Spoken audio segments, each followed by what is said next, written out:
Hey guys, this is Locke. I'm going to be doing the Bahamut challenge, and I'm trying to do this challenge with a more, newbie-friendly kind of units. First, let me explain my VC choice. I'm using mostly VR VCs because newer players probably won't have maxed out, uh, vision cards of UR variety. I don't have much choice with the espers that I can use because like I haven't built out my lower rarity espers much. I have Chocobo, but that's about it. I didn't use Odin.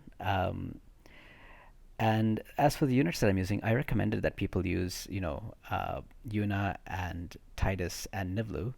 And then I said that, to get Ildira and Kiza from the Mog shop. So instead of Kiza, I'm using Phoebe.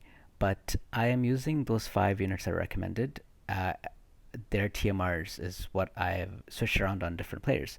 So for example, I am using Kisa's TMR on Titus, and I'm using different people's TMRs on different units. But those are the five TMRs that I'm using as well.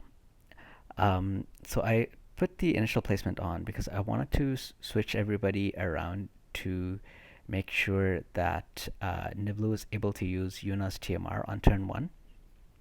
uh, Nivlu is wearing Yuna's TMR, and that TMR gives Protect and Shell for 3 turns to everybody in a cross shape. So I didn't know if the boss was going to do an AoE or not, and do a lot of damage. So that's why I wanted to get that out of the way, on turn one, to make sure that everybody survives. Here I'm just checking to see what the boss's stats are. Titus is wearing a Vow of Love, and he's going to be my tank in the group.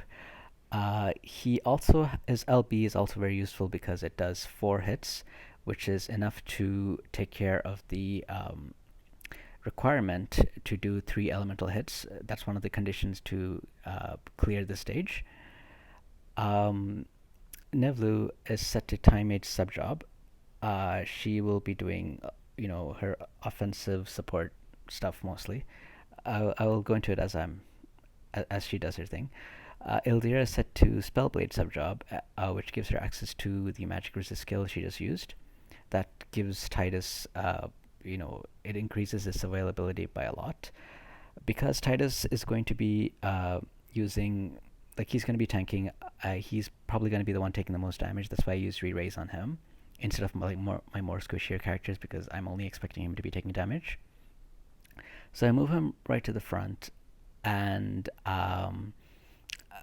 well, I decided I would use cheer because maybe it would help me to take the boss down faster and then move him up.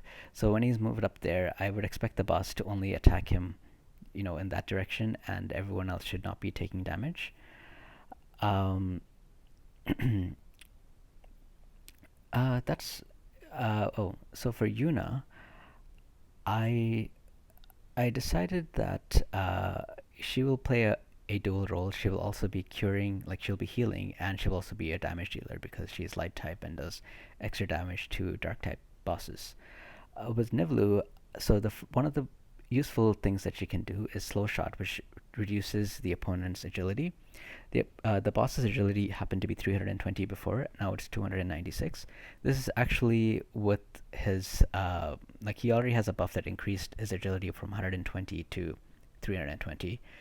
Um, but was it 190? I don't know. Like basically, it increased by a lot his buff, and her debuff still decreased his agility by I think 30% or so. Um, my Ildira can also do 2 functions. She can also deal damage, and she has a heal spell as well. My Phoebe is there to cure and quicken. At some point, you'll see that I start just quickening Yuna. Yuna's Sonic Wing skills decreases the boss's CT by 15. You need 100 CT to have a turn. So if Yuna is able to use that skill twice because of Quicken, that decreases the boss's CT by 30, which basically gives my units like more turns by doing that. Titus also has a CT down skill, which is the quick hit skill. So with both of those, I'm able to take extra turns by using both those units and using those skills in succession, combined with Quicken. I tried to make sure that my Nivlu always had more than 40 AP, just in case the boss uses one of his skills that increases his resistances to, say, like magic or something, and I'm about to do a lot of magic damage.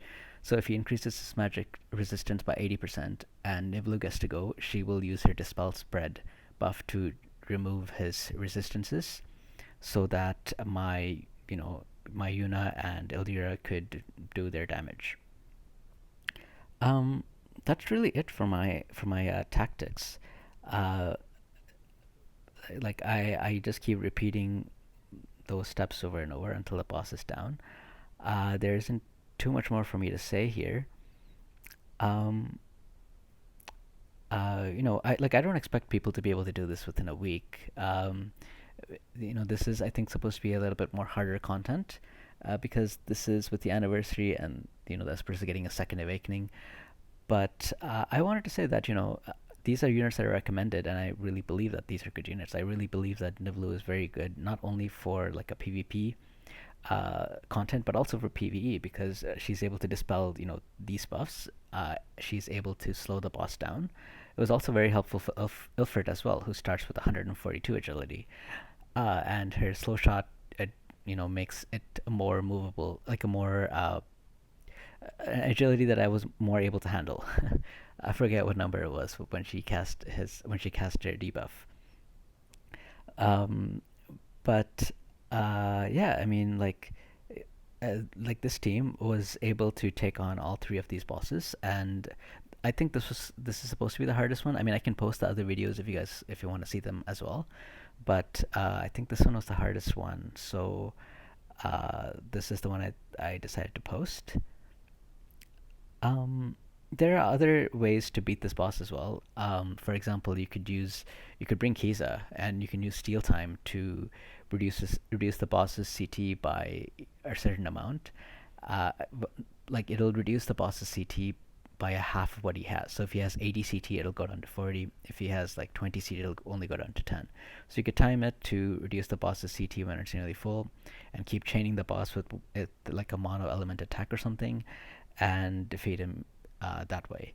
You can also what else can you do? Oh, you can also bring like units that cause poison damage, like Federica, or well, if you have Halloween Rider, because you're an older player, you could do that.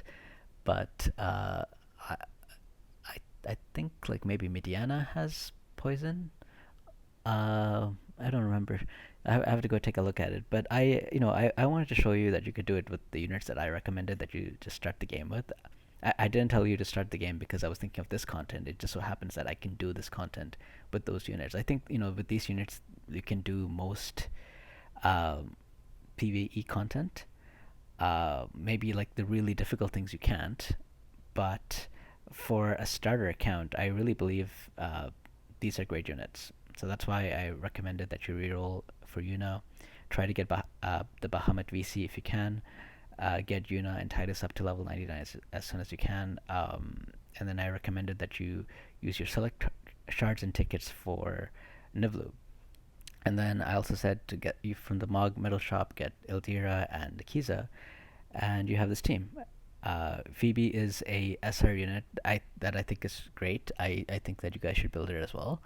And I think everyone should probably have her with like the 90 pulls that you did on the banner. I'm pretty sure at least one of those pulls hopefully gave you a Phoebe. So anyway, I'm gonna stop talking now. You guys can keep watching the video if you want. But if you have any more questions about how to tackle this content, or any other questions in general, feel free to leave a comment below. And if you enjoyed this video, please like and subscribe. Thank you very much. I'll see you next time.